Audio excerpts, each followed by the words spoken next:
नमस्कार, मैं ज्योति श्रीवास्तव। ब्रेक के बाद स्वागत है आपका दिल्ली की इस खास बुलेटिन में, जहां दिल्ली की कुछ खास खबरों पर करेंगे विस्तार से चर्चा और बताएंगे कैसे बांसुरी स्वराज ने पूछा आम आदमी पार्टी से तीखा सवाल। सीएम केजरीवाल की पत्नी ने कहा कि केजरीवाल हैं बेगुनाह, फिर भी उनकी गिरफ्तारी क्यों। दिल्ली के जगतपुर गांव में घुसे तेंदुए ने कई लोगों पर हमला कर घायल कर दिया, वहीं एमसीडी कर्मचारी हुए घायल। ऐसी तमाम खबरों पर हम करेंगे विस्तार से चर्चा।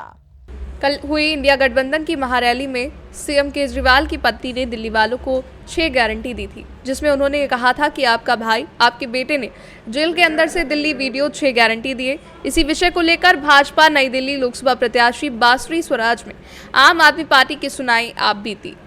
गारंटी है उसका मैं खुलासा आपके समक्ष कर देती हूँ। चलिए मोहल्ला क्लिनिक्स की बात करते हैं।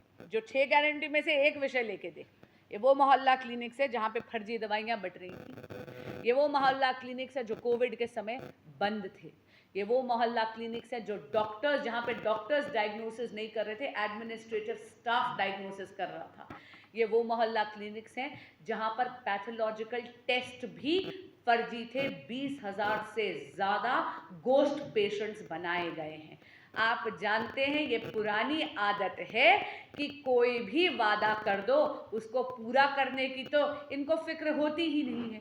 दूसरी तरफ आप देखिए, हमारी तरफ आप देखिए, माननीय हमारे यशस्वी प्रधानमंत्री नरेंद्र मोदी जी ने हेल्थ के सेक्टर में क्या करा है। एम्स हॉस्पिटल्स की संख्या 1 दशक में तिगुनी हो गई है। जन औषधि केंद्र बने हैं। दिल्ली से सी न्यूज संवाददाता दीपक सिंह की रिपोर्ट। खबर दिल्ली से है, जहां सीएम केजरीवाल की मुश्किलें बढ़ी। कोर्ट ने 15 दिन जुडिशरी हिरासत। केजरीवाल की पत्नी सुनीता केजरीवाल ने कहा, लोकसभा चुनाव में केजरीवाल की लोकप्रियता से घबराकर केजरीवाल को रोकना चाहते हैं। 11 दिनों की पूछताछ के बाद कोर्ट ने उन्हें दोषी नहीं माना, फिर भी जेल भेजा गया। 11 दिन उनकी पूछताछ हुई है, पूछताछ पूरी हो गई है। अदालत ने दोषी नहीं कहा, उनको जेल में क्यों डाला है?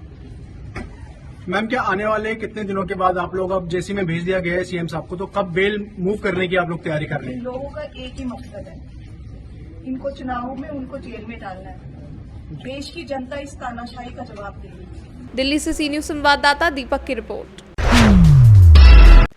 राजधानी दिल्ली में नेशनल जनदल पार्टी का गठन हुआ है, जिसके राष्ट्रीय अध्यक्ष डॉक्टर IM कुद्दुसी ने आज प्रेस वार्ता के माध्यम से दी पत्रकारों को संबोधित करते हुए जानकारी और कहा कि आमजन की आवाज बनने के उद्देश्य से लोकसभा चुनाव में नेशनल जनदल की भूमिका और अपने प्रत्याशियों की जानकारी को आपसे साझा किया। दूसरे चरण का नामांकन शुरू होने के बाद भी देश की प्रमुख विपक्षी पार्टी कांग्रेस अभी चुनावी कैंपेन शुरू नहीं कर पा रही है। इसी को लेकर कांग्रेस बार बार केंद्र सरकार पर आरोप लगा रही है। केंद्र सरकार ने उनके बैंक खातों को फ्रीज कर दिया है। इस कारण से चुनाव के संचालन में कांग्रेस अपने आप को लाचार पाती है और भाजपा को भी आड़े हाथों लेते हुए बताया कि इनकी सरकार में भी बहुत खामियां हैं, जिससे आज बेरोजगारी चरम पर है। कैंपेन हम अपनी बातें लोगों तक लेके जा रहे हैं और लोग हमारी बातों पे भरोसा भी कर रहे हैं, क्योंकि आज की डेट में भारत की जो पब्लिक है वो कांग्रेस और भाजपा दोनों से ऊब चुकी है। उसको एक सशक्त विकल्प की ज़रूरत है और उस सशक्त विकल्प के रूप में नेशनल जनदल उनके सामने उपस्थित है।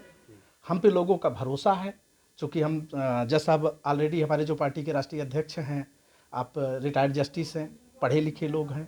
हम सारे लोग जो है बुद्धिजीवी लोग हैं, जो भी इस पार्टी को लीड कर रहे हैं। तो हम पूरी तरह से पब्लिक पे भरोसा कर रहे हैं और पब्लिक हमारे ऊपर आशा की निगाह से देख रही है। इसी आधार पे हम लोग कैंपेन कर रहे हैं। सर, एक कृषि प्रधान देश है, एक किसान की भी बात होती है, युवा की भी बात होती है। युवा अधिक बेरोजगार है और महंगाई चरम पर है। कैसे आप लोग अपनी आगे के लिए रणनीति? देखिए, हमारी रणनीति सबसे पहले ये है कि किसानों के लिए, जो किसान कर्जे से दबे हैं, अगर हमारी सरकार बनती है या सरकार में हमारा रोल रहता है तो हम हर हालत में किसानों को राशन मिल रहा है। इस तरह से देश का विकास नहीं हो सकता। गरीब, किसान, मजदूर, युवा सबके सब इस समय सहारा विहीन नजर आ रहा है। हम लोग, चूंकि मैं भी सुप्रीम कोर्ट में वकालत करता हूं, सर भी वकालत करते हैं, सर रिटायर्ड जस्टिस रहे हैं और पूरी पार्टी में सारे के सारे लोग ज्यादातर बुद्धिजीवी लोग हैं।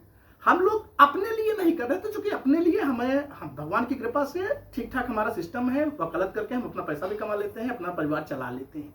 लेकिन हमने लोगों के लिए सोचा और हम ये वादा करते हैं कि चाहे सरकार बने या ना बने, लेकिन हम लोगों के लिए संघर्ष हमेशा करते रहेंगे। पार्टी कभी भी लोगों का साथ छोड़ के नहीं जाने वाली है।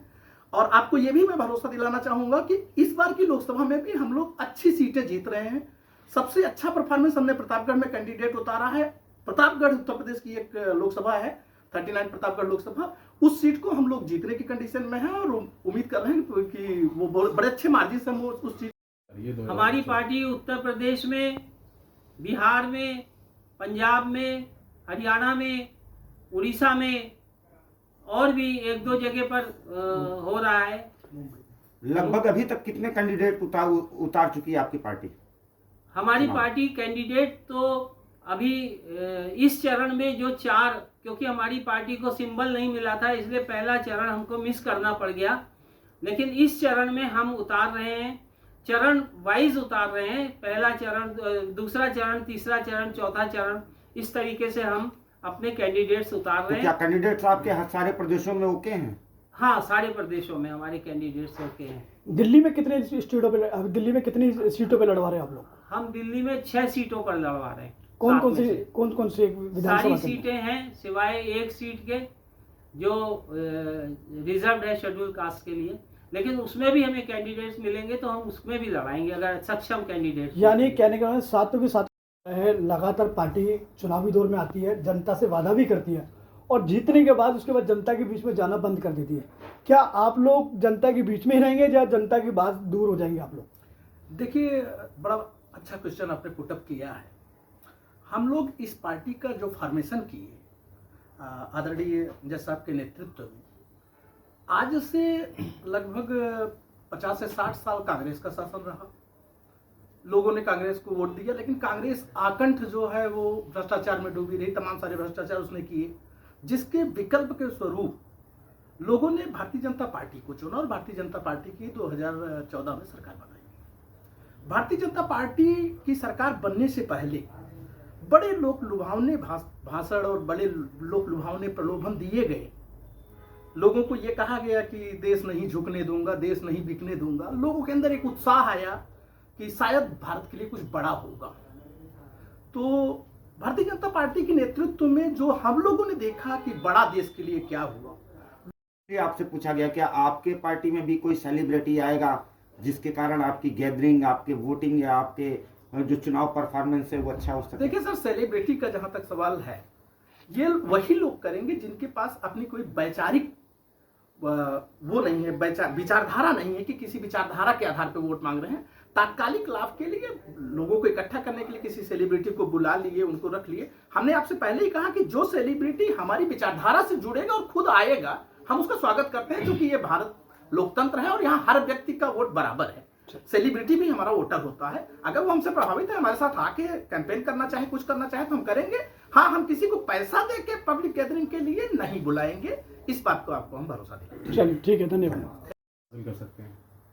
देखिए, हमारे प्रत्याशियों पर भी डिपेंड करता है ये सीट हासिल करना, और अगर अच्छे प्रत्याशी हमको मिलेंगे तो हम सीट भी हासिल कर सकते हैं। और अगर बाय द वे सीट हमारी नहीं हासिल हुई, 2, 4, 10, 20 जो भी है बीच में, तो हमको इतने वोट्स तो कम से कम मिलने चाहिए जो मिनिमम रिक्वायरमेंट जिसका है इलेक्शन कमीशन से पार्टी को नेशनल स्तर पर रिकॉग्नाइज करने के लिए। जनता आप पे कैसे भरोसा करेगी यदि जो आपने योजना जो बताई है, जनता के बीच में जाके कैसे जनता को अपनी ओर खींचेंगे, आप बताइए। देखिए, जनता इसलिए विश्वास करेगी, देखिए मैं हाई कोर्ट का जज था, इलाहाबाद हाई कोर्ट में, उड़ीसा हाई कोर्ट में भी जज था, एक्टिंग चीफ जस्टिस भी रहा और नेशनल लॉ यूनिवर्सिटी का चेयरमैन रहा, इसके साथ लीगल सर्विसेज। सर, पहले तो आप अपनी पार्टी का नाम बताइए, क्या आपकी पार्टी का नाम? हमारी पार्टी का नाम नेशनल जन दल है, जो अभी इसी वर्ष रिकॉग्नाइज की गई है, बल्कि मार्च के ही महीने में, जबकि हमने 2023 में 1 साल पहले ही अप्लाई कर दिया था और उसका जो चुनाव चिन्ह है वो लेटर बॉक्स आया है पूरे भारतवर्ष एक्सेप्ट पंजाब और बिहार और चंडीगढ़। उस पंजाब, बिहार, चंडीगढ़ में हमको स्कूल बैग दिया गया है।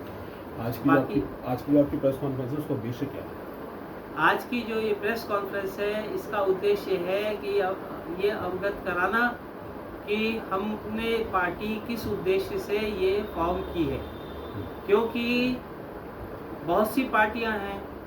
आज़ादी के समय से अब तक कितनी पार्टियां बनी हैं, पर हमारे जो विजन में आया वो ये आया कि उसमें ही आगे बढ़ रहे हैं और हमारे दिल के अंदर जनता के प्रति दर्द है। उसका कारण है बेरोज़गारी, सबसे बड़ा कारण बेरोज़गारी है। आत्मनिर्भरता है, आत्मनिर्भरता नहीं आई है। जो बाढ़ आती है नदियों में, फसलें नष्ट हो जाती हैं और मकान सब गिर जाते हैं, घर गिर जाते हैं। तो हमारी ये भी प्लानिंग है कि हम नदियों को गहरा करेंगे और बांध बनवाएंगे जिससे कम से कम नुकसान हो। नेशनल दल जनदल जो है वो अपने कैंडिडेट्स को फाइनेंशियली किस तरह से सपोर्ट करने जा रही है? डोनेशन के आधार पर, जितना डोनेशन मिलेगा, अभी हमारी नई पार्टी है, जो डोनेशन हमको देगा उसका स्वागत है और उसी के आधार पर हम कैंडिडेट्स को उतार रहे हैं। जो डोनेशन मिलेगा हम सबको थोड़ा थोड़ा बांटेंगे। क्या लगता है आपको कितनी सीट्स पर आपकी जीत हासिल? दिल्ली से सी न्यूज़ संवाददाता दीपक सिंह की रिपोर्ट।